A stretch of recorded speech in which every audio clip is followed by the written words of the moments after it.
Hello people, welcome back to our channel. So big boss హౌస్లో present situation అయితే నేను మీకు ఎక్స్ప్లెయిన్ చేసేస్తాను. సో అంతకంటే ముందు ఈ వీక్ నామినేషన్స్లో ఉన్న వాళ్ళలో ఎవరు ఎలిమినేట్ అవుతారని మీరు అనుకుంటున్నారో కామెంట్ అయితే చేయండి. సో ప్రజెంట్ బిగ్ బాస్ హౌస్లో అయితే లంచ్ టైం అనమాట. సో వాళ్ళందరూ యష్మి టీం అందరూ కలిసి నైనికా టీంకి ఉన్న చికెన్ అయితే దొంగతనం చేసేసి వాళ్ళైతే కుక్ చేసుకున్నారు.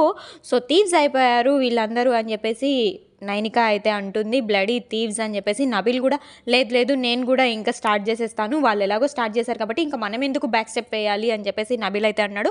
నైనిక కూడా దానికి యా ఓకే ఫైన్ అని చెప్పేసి అనింది.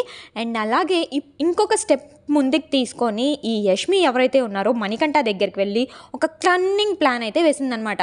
అదేంటి అంటే, నేను మీకు సపోర్ట్ చేస్తాను, మీకు ఎలాగో ఫుడ్ లేదు కాబట్టి నేను సపోర్ట్ చేస్తాను, నా టీం దగ్గర నుంచి ఫిజికల్గా సపోర్ట్ ఇప్పిస్తాను, సో మీరు వాళ్ళ దగ్గర నుంచి ఫుడ్ అయితే దొంగతనం చేసుకోండి అని చెప్పేసి మణికంఠని అయితే కన్విన్స్ చేయడానికి యష్మి వెళ్ళింది. అండ్ మణికంఠ దానికి లేదు మా చీఫ్ ఒప్పుకోవాలి అని చెప్పేసి నిఖిల్ మీద అయితే చెప్పేశాడు.